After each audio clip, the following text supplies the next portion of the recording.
to After Further Review.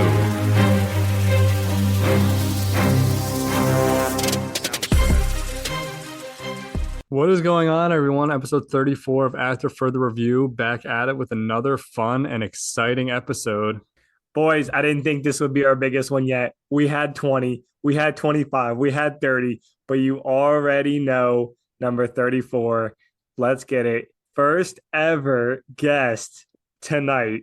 We're so excited, and yeah, let's dive right in. All right, we're excited to have our next guest joining us on the Zoom call. Our first guest ever in show history, and our first time talking to our next guest. He just wrapped up his first season of professional baseball, currently a top 15 prospect in the Minnesota Twins organization. Everyone, please welcome Cory to the show. Thanks for having me. How's it going?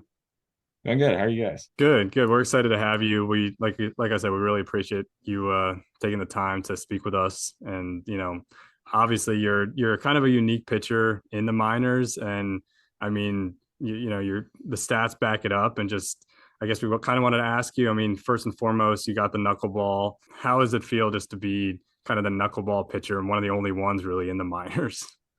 Honestly, it's pretty cool because I mean, I hear from all my teammates all the time, like, "Oh my God, it's so sick!" Like knuckleballer, whoa.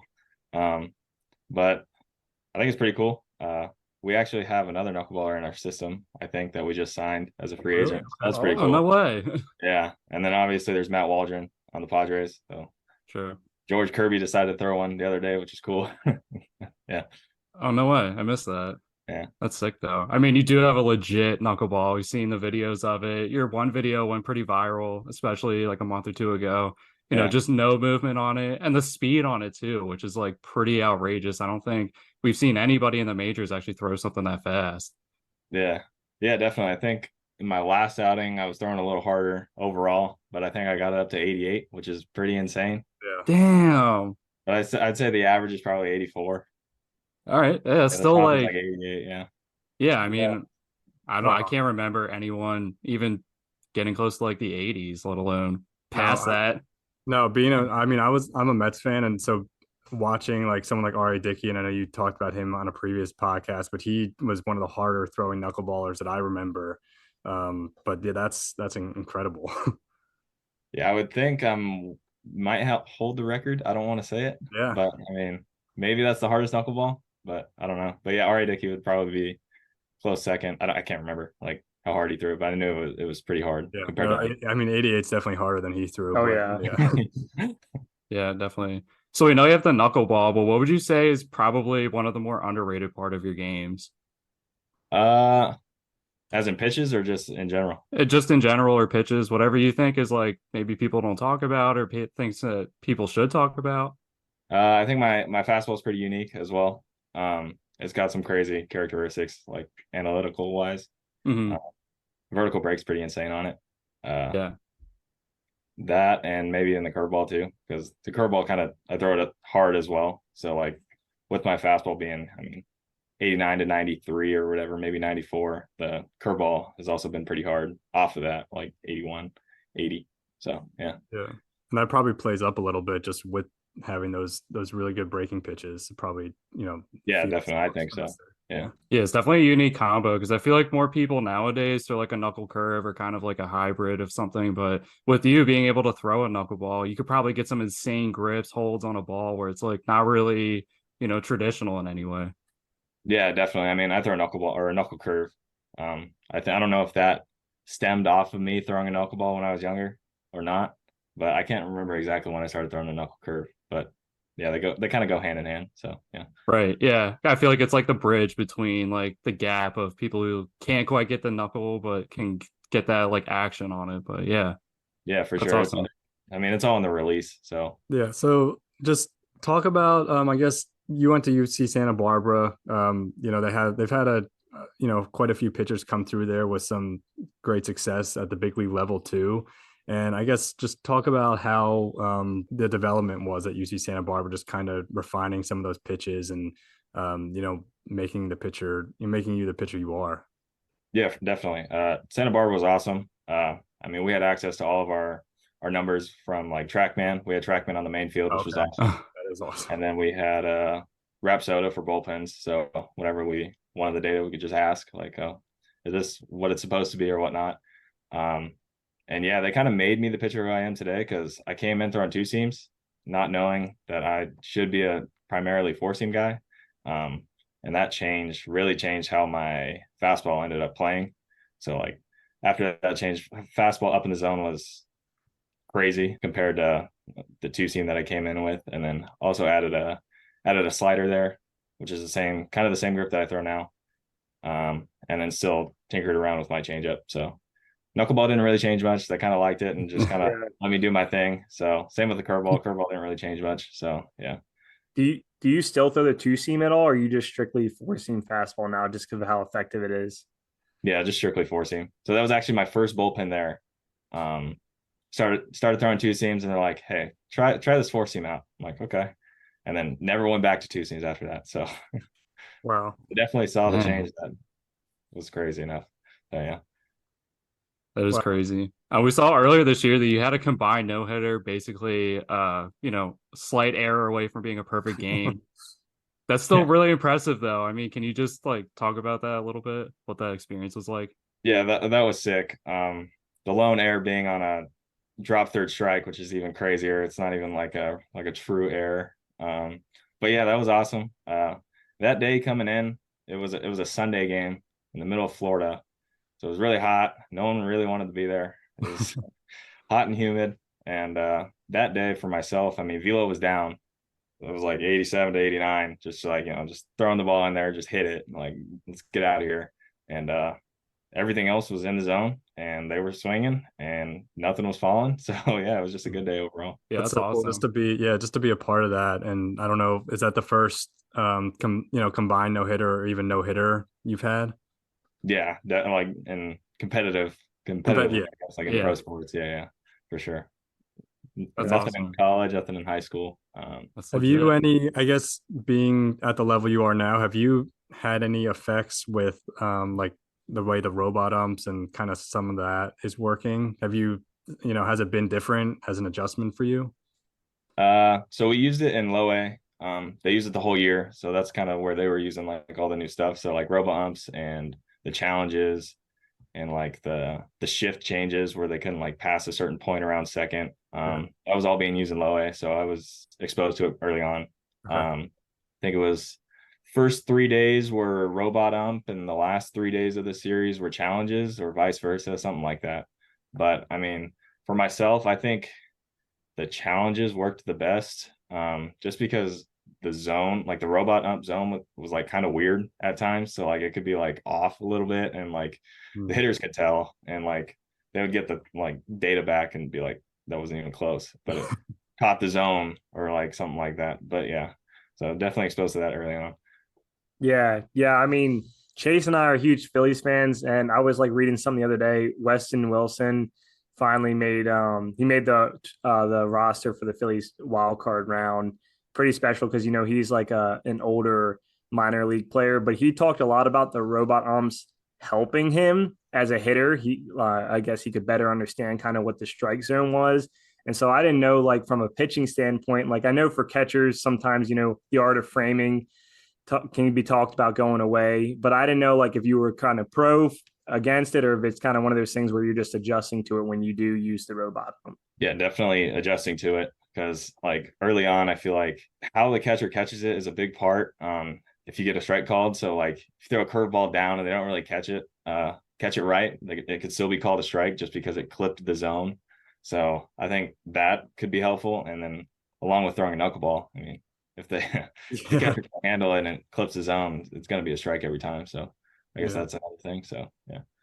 Yeah, and you'll see that all the time, like in the pros, when the catcher goes across his body, it's like the opposite, and the pitch is a strike, but because of the way the catcher caught it, it's just doesn't see it that way. Yeah, exactly. Or where they're set up or like something like that. Yeah. It's definitely like a major element of the game, how the ump is and whether or not you're getting calls or not. So it was just interesting to hear your perspective versus like, I feel like we hear more of it from the hitters of like just recently in the news and stuff coming up. And like Ryan was saying, I think it's a little bit easier for them to pick out a zone versus like you guys where you're trying to like expand it, make it work better, get your pitches in there type deal. Yeah, definitely. So talking about hitters, and we got to ask, do you wish you could hit it all I mean, I know obviously high school, you're coming up, you're doing both, as a great player in high school, and then you stop going into college. Do you wish you could ever hit again, or do you ever wish you could just take some BP?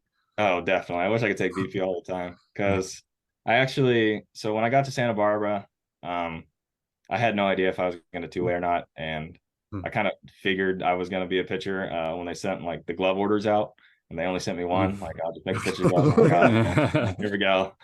But yeah, funny story. Like, so I got there in the fall, didn't hit, came back after winter break, and they're like, yeah, you want to take BP? I was like, yeah, of course. And then from that time on, it was the COVID shortened season, but from that time on in like January or whatever, I was a hitter for a little bit. So I got to take BP before the game, kind of as like a emergency first baseman if needed. We were dealing with some injuries, so I was kind of last resort first baseman. But yeah, that was kind of cool. Oh, that's awesome. Yeah. So do you wish there was still not a DH in both leagues at the major league level? Yeah, at times, because I feel like I could hit still, but Yeah. I mean, being realistic, I mean, no chance. But One of my favorite moments as a Mets fan was just seeing Bartolo Colon jack a home run Sure. in Petco Park, and Yeah. just like one of the most unlikely things ever. I mean, and that part of the game just kind of is gone, but it would be cool to kind of see some of that. yeah, because I mean, those moments are just so insane. Like, especially for the pitchers. Like, it's cool for the pitchers because I mean, Yeah. home run. I mean, cool. Yeah. Yeah. I mean, I remember one time at the Phillies, Charlie Manuel had Cliff Lee pinch hit in a game just out of nowhere late. And it was a decisive at bat, too, like late in the game. Sent out Cliff Lee. And I was like, wow, I love this. And also not sure how I feel about it at the same time. But Yeah, Adam Wainwright. I mean, he just got his pinch hit, his last at bat. yeah, Last game or whatever. So that was pretty cool. Yeah. yeah, definitely. Do you have a favorite player or team, I guess, growing up or even now? I mean, obviously you're with the Twins organization now, but just growing up in California, did you have a favorite player, favorite team? Yeah, so it's kind of crazy. I actually grew up as like a Rays fan. Okay. Okay. Oh, huh. Okay. Yeah, so I was an Evan Longoria fan, so I just kind of followed him around until he left, and then I was kind of just stuck there with the Rays. So, but yeah, favorite player, that's tough. Growing up, I kind of like Tim Lincecum. He was pretty cool. Kind of got like the same over the top action. So yeah. Outside of baseball though, are you what other sports are you really interested in? Or if you're not interested in them too, that's okay. But I mean, a little bit of football. Like, I'm in some fantasy leagues, so that's cool. Play a lot of golf. So I mean, that's probably the second. nice. But yeah, those are probably the two. Don't really follow basketball that much, but yeah. Yeah. How's your golf game? Are you just like a scratch golfer? Are you above average? Because we're not really good. I'm all right. I mean, I'll shoot from mid 90s to mid 80s. Like, that's probably pretty average. Okay. Yeah. Score for me. But yeah, have a lot of fun with it. So it's cool. A little better than us. Yeah. Yeah. Shooks up. I could have won our outing 2 weeks ago. Yeah, no, I mean, and going back to the Rays, I guess they the cool big new stadium they got, so that's kind of neat. But hopefully they can fill some fans in their park. That was a little disappointing to see, just for baseball in general, I think. Yeah, I mean, especially with like the playoffs. I don't know if you guys have seen like the attendance numbers, but it's like the lowest in like 20 years, like a long time. I don't remember the exact years, but yeah. Yeah, but and I mean the Twins, they got their first win, and being a part of an organization like that's got to also be exciting too. Yeah, that was super sick. Especially because Royce Lewis kind of went crazy. He's from Southern California, so that was cool to see as well. Yeah. Have you met Royce before? I haven't officially met him, but I played him in high school.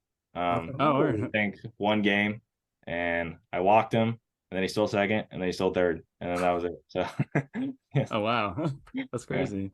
It's good to see him healthy because he's such a talented player, and it seems like he's been, he's kind of gotten the injury bug the last couple of years, and you see this year what he can do as a healthy player. I mean, he could be exactly an all-star. Yeah.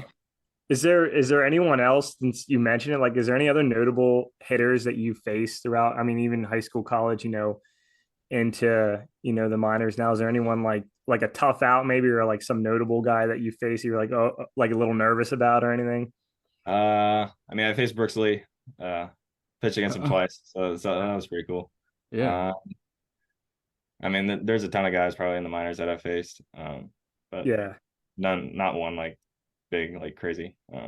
star or whatever. But yeah. Yeah, so we did a little deep dive and we saw that you had two brothers and saw that one of them actually got drafted as well. I don't know, we don't know, if you've been in touch at all, but if you've had kind of a similar experience or just kind of how that experience has been for you in the minors. Well, I would say it's definitely changed since he Yeah. was in the minors, like with the new deal with the players agency or whatever. Sure.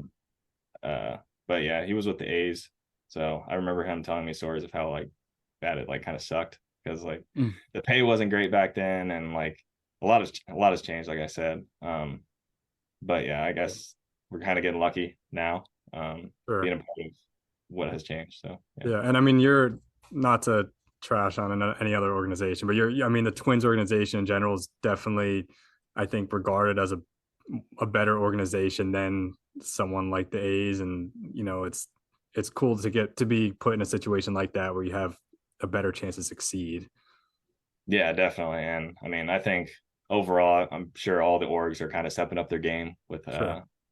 like player health and whatnot, and how they live and whatnot. But yeah. No, I guess I saw you're turning 23 coming up on Sunday, so early happy birthday. Oh yeah, happy birthday, Yeah, Cory. happy birthday.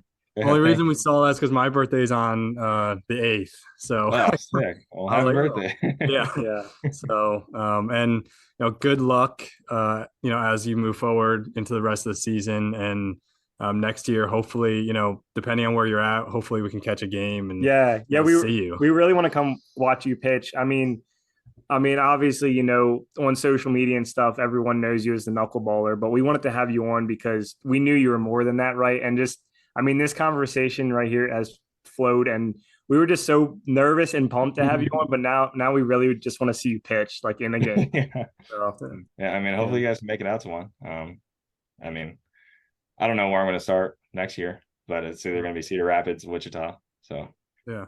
No, I mean, you had great numbers, and we all just want to say best of luck to you as you move forward in the organization, and definitely looking for you to reach the majors. Get some baseball cards, start collecting them. Whatever that looks like. Awesome. Yeah, thank you. Yeah, much sucks. Thanks again, Cory. Thanks for joining us. Thank you for your time, and hopefully we can talk to you again in the future. Yeah, anytime. Yeah, thanks for having me. Thanks. Yeah. Oh yeah.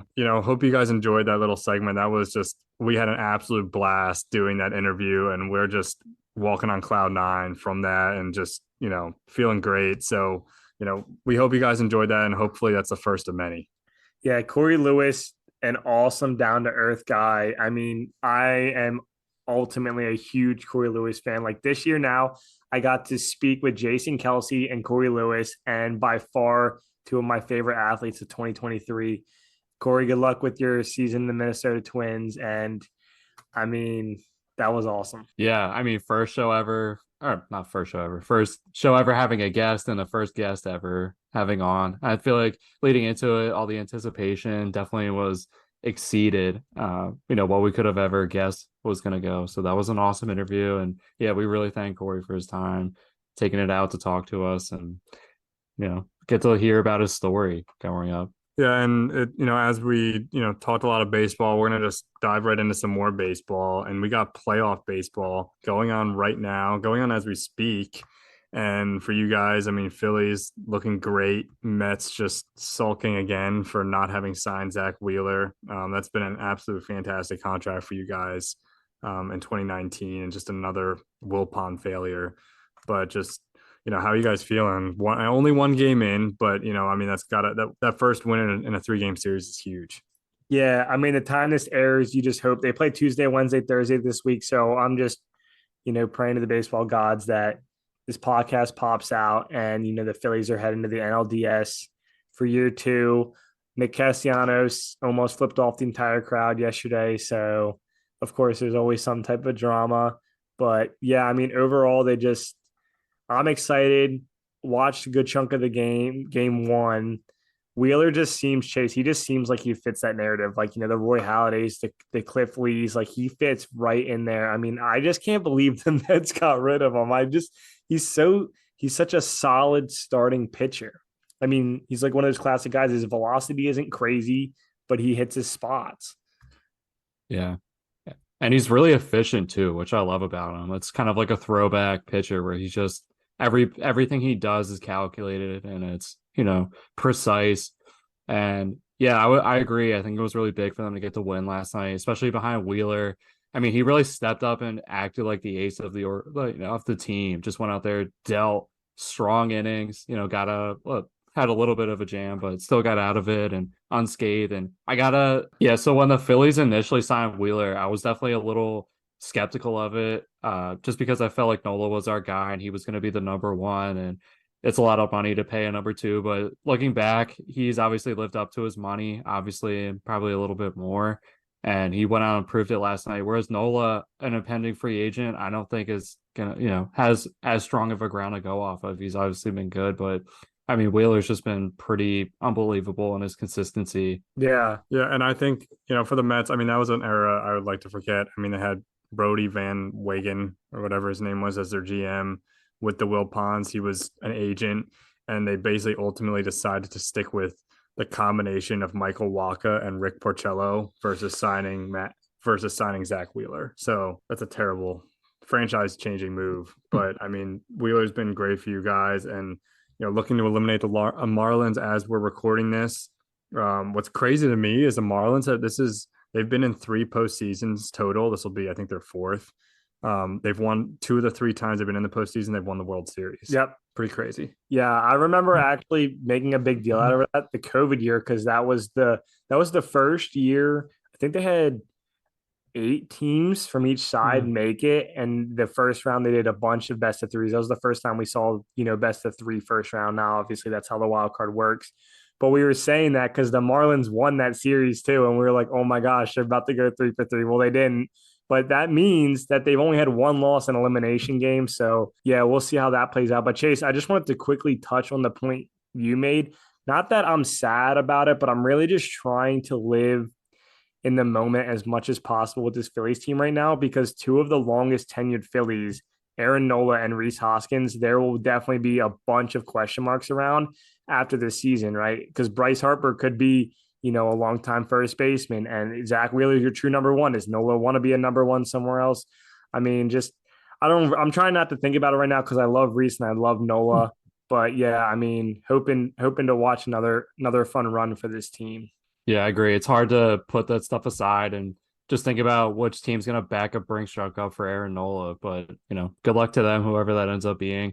And just definitely agree with you. Going to ride this one out and see how this postseason plays. No, it's exciting. I mean, exciting for you guys. I'm definitely watching some of the games, and I'm definitely jealous, but enjoy it while you can.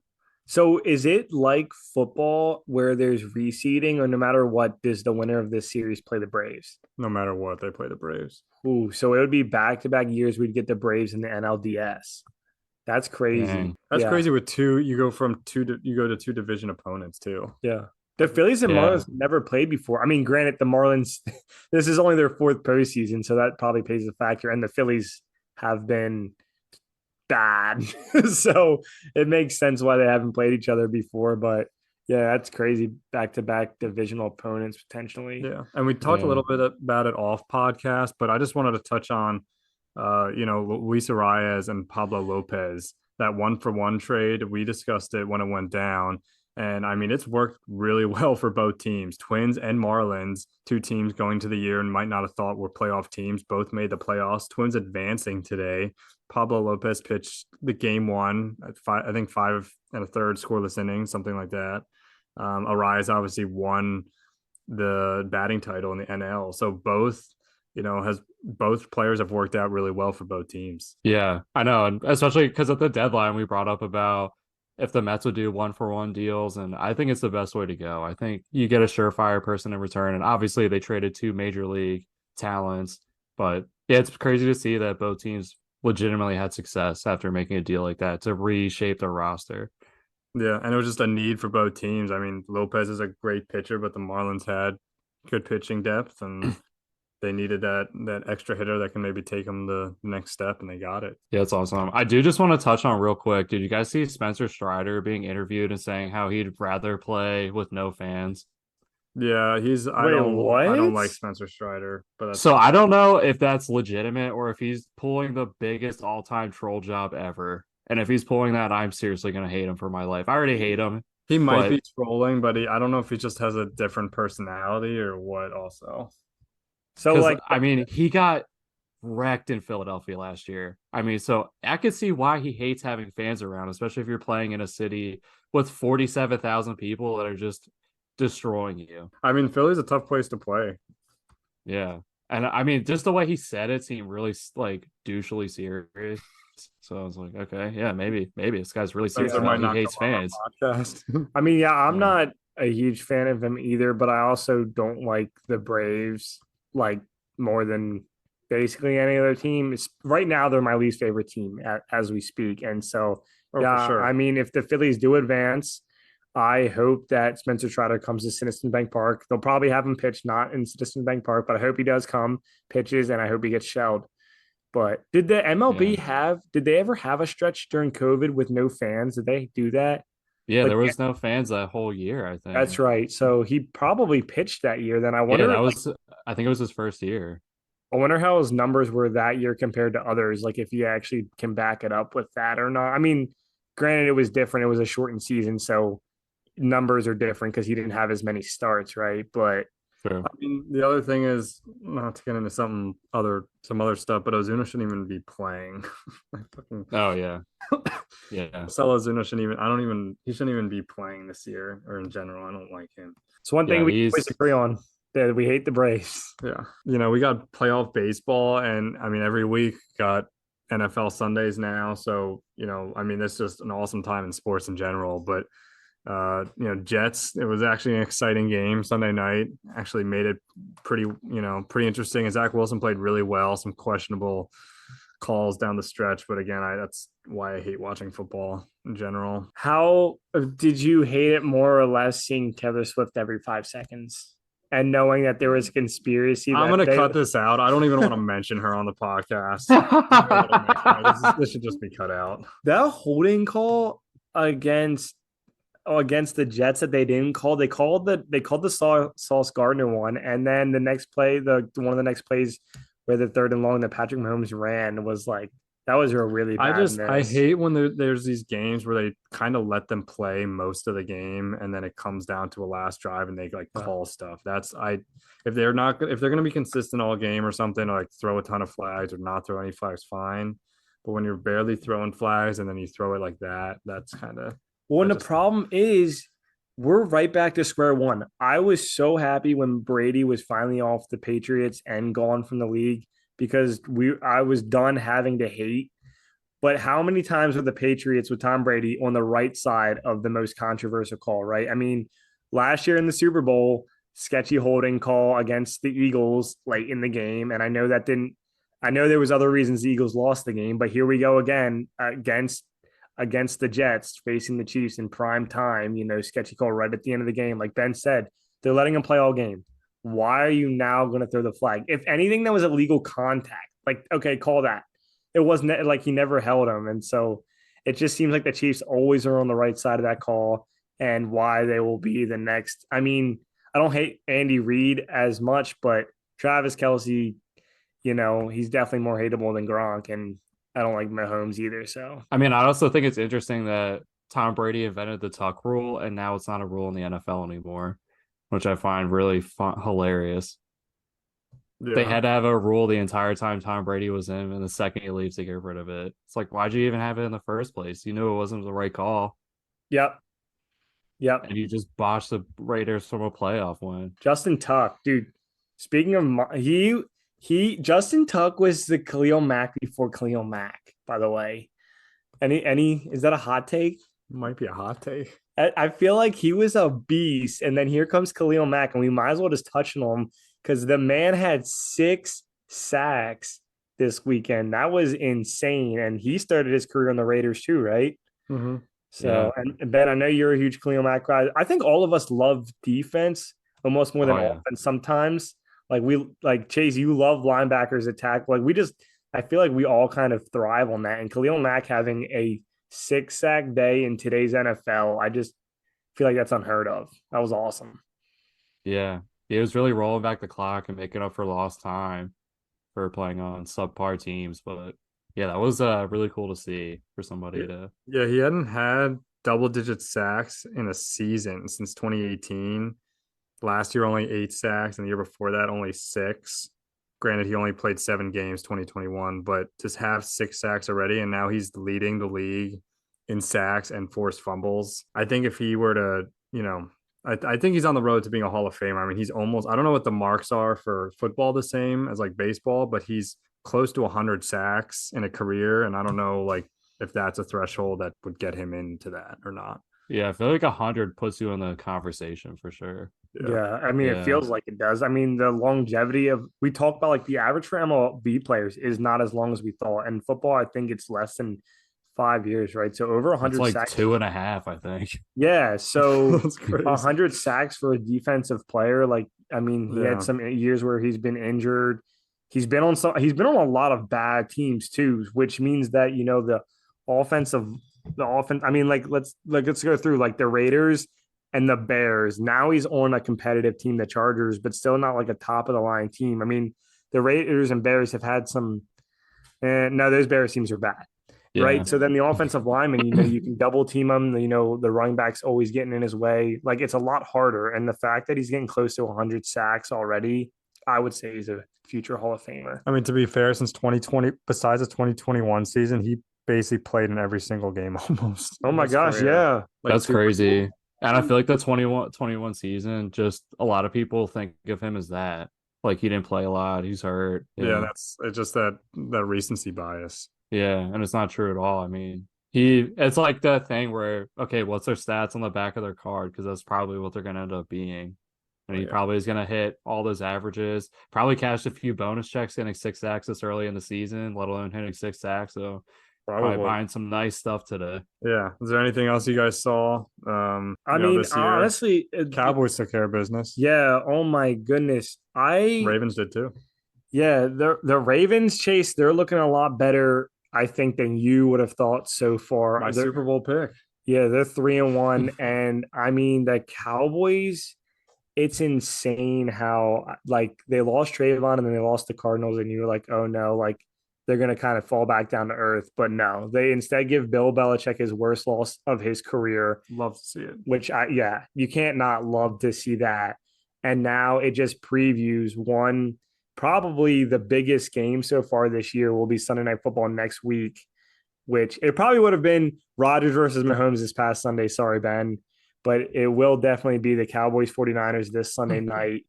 And just two of the biggest fan bases in the world. And obviously the recent history with the 49ers knocking the Cowboys out the last 2 years in the postseason. I know Dak Prescott's pissed. And I'm glad he's pissed because he's going to have a fire under him. And I don't know. I wonder what the odds are for Cowboys money line in that game, because I still am unsure about Brock Purdy. CMC has been lights out. And besides last week, Debo has been also carrying the team. So, all right. So, yeah, FanDuel's got Cowboys plus 3.5. Yeah, you're right, Chase. +4 is just so sketchy because sometimes you get like there's 24, 20 games, 27, 23. Like it can happen a lot. 31-28, like right around that 3 to 4 point mark. But I'm doing it. What is it in Dallas or in? It's in San Francisco. It's in San It's Francisco. in San Francisco. Cowboys are +4 on the Plus road. 3.5 Oh on my FanDuel, gosh. but yeah. Yeah, I'm pretty sure there's actually like a thing about that, like a road team that's a 4-point. Well, yeah, the home team gets like, if it's pretty even, the home team gets like 3 points, right? Yeah, don't they get 3 right off the So it's bat? basically, they're calling it basically an even game. Oh, yeah. Oh no, I was gonna say I heard something recently though, like about it. Like there's a trend over the last 2 years about like road teams that are like 4-point favorites specifically, or 4-point dogs. If you find that, yeah, let us know. Yeah. Yeah, I'll have to go back and listen to it. We can yeah. throw it on our social media pages. But oh yeah, I'm not riding the points. I'm riding the money line. Lock it in. Here we go. Dallas Cowboys money line. It's gonna hit this Sunday night. Be ready. And yes, I haven't hit a pick yet in AFR, but if you're following my Titans over 7.5 wins, you already know it's gonna smash. They just demolished the Bengals. They're up to 2 wins now. And yeah, I'm not worried about it at all. So Cowboys money line. Oh yeah. I like that. Looking at this, I'm also going to make a pick quick here. I just hate that the Jets are underdogs against the Broncos. Oh, I can't stand it. So I'm going to go plus 110 Jets because the fact that they are giving points to the Broncos is just infuriating. Broncos they You are going such money a bad line? team. Yeah, money line plus 110. the Broncos are trying to find ways to lose games. It doesn't matter. We all agree the Broncos are bad. Yeah, the Broncos are the most donkey team, and they will be for the rest of the year. So sorry, Denver, but you might as well just look forward to next year, possibly getting Caleb Williams, and that'll be the only savior of your town. Yeah, I mean, every year I keep saying it, every game, it's like, oh, time for the Broncos. And then I don't Justin think it's Fields happening. played out of his freaking mind last week. It's so crazy. The Broncos will probably finish like 7-10 or 8-9, but it literally won't matter. It won't matter. I like it, Ben. Oh. Gents money line and Cowboys money line this Sunday. Lock it in for AFR. Oh, by the way, as I said, that 4 point underdog thing, the Steelers are coming or at home, and they're 4 point favorites or 4 point underdogs. Who are they playing? The Ravens. That's a trap game, isn't it? Yeah, it is. And Kenny Pickett got banged up last week, and the Ravens continue to put people on injured reserve. A little bit more going out than there is coming in at the moment. Case, do the Ravens, I know I always bring up the sketchy fields, but do the Ravens, what kind of field do they play on? Is it turf? Now it's grass, and it used to be turf, and they had a season in like 2016 where they had 17 or 18 people go on injured reserve, and the following year they changed their service to grass, and So that, literally hasn't changed this goddamn thing. yeah, I was gonna say so. This is like I feel like they're I don't know. I just feel like every year their Ravens like top running backs and top corners are just like all out by like week 6. Yeah, and not only that, the only team in the division that has a turf field, I think, is Cincinnati. So they get to play mostly on grass when they're playing in the division. Yeah, true. No, It's I'm sure just that'll be a fun game this weekend. That's like I feel like the Ravens, Steelers. I don't know. I mean, we talk about all these like long time rivalries, but the fact that John Harbaugh and Mike Tomlin have faced each other 8 bajillion times just makes it 10 times better. yeah, two of the longest tenured head coaches in the NFL, and they duke it out. And it's always a good game, like you're saying. It's always a shootout usually, and this year's shaping up to be the same way. I just wanted to briefly talk about the WNBA. Again, we haven't really talked too much on it, but I did watch a game, most of the game actually on Friday, and it was the Aces Wings game 2 or go game 3 of the series. So basically semifinals, and it was a really good game. Wings got up 61-53.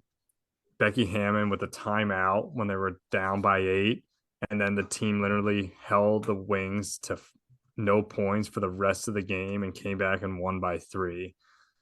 Just a really good outing by Aja Wilson and the rest of the team, Chelsea Gray, and I think Becky Hammond is probably going to be considered one of the best coaches in WNBA when all things are said and done. But now the finals are coming up and they are starting Sunday. And it's the Liberty and Aces, which is kind of the matchup everyone wanted. 1-2. You got Breanna Stewart against Aja Wilson, both 2-time MVPs. Stewart MVP this year, Wilson Defensive Player of the Year this year. The two best teams in the league going at it. So it'll be a good one. It's best of 5. So I'm excited to actually watch that because there's some good basketball to be played. Is this like Spurs Heat? Is this like the start of a dynasty, or have these guys played each other before in the finals? Like, is this kind of like So the Liberty? This is our first year they kind of formed this super team with Breanna Stewart joining Okay. Sabrina Ionescu, and so it's kind of like Spurs Heat, like in a way, like the Heat are coming in like LeBron, Wade, Bosh. You got who's your big 3 on this in this squad? for the Liberty. So Yeah. the big 3 for the Liberty is Stewart. You got Ionescu, and then you got a few other really good ones. But you Okay. also have Jones and Vandersloot. So yeah, but I think the Aces won last year, so this will be kind of see if they can repeat. But just some fun basketball as the NBA season isn't starting yet. So Yeah. Yeah, I think it comes at a good time of year. It's kind of like the baseball World Classic with baseball. Like I feel like it gets you like pumped for the sport because I know college basketball starts really soon too, and that's always a little maybe around or a little bit before the NBA, but it's cool that the WNBA has their season when it does. I mean, it's a good time to do it. I'm sure the numbers kind of go down once like football starts, of course, like anything. But the MLB deals with it and it's fine. So yeah, good luck to both those teams. Ben, who you rooting for? Do you have a pick or? I mean, I'm gonna be rooting for New York, just because. That's right. I forgot you have like 5 teams in this league No, that you root for. no. Connecticut's number 1, New York's number 2, Okay. and then I follow the Wings because I have some like cards and stuff. But that's the 1-2. Just like you have a 1-2, Cowboys, Eagles, Yeah, I do. Just like you have a 1-2 Mets Orioles. and we're done. Hope everyone had a good had a good day. We're gonna sign out. Great podcast. AFR. No, but we really had a good one today. Yeah. Great guest, Cory. Again, thanks for coming on, and it was fun to talk to you. And just be on the lookout for more guests. We're definitely going to post that on all of our socials, and we're going to post that separate too. So if you guys just want to watch the interview and listen to that, you definitely can. But yeah, we appreciate everyone listening, watching, subscribe, like, follow, all the things on socials, and we'll check you guys next week. Yeah. Have a good one, everyone. Thanks again, Cory. Deuces.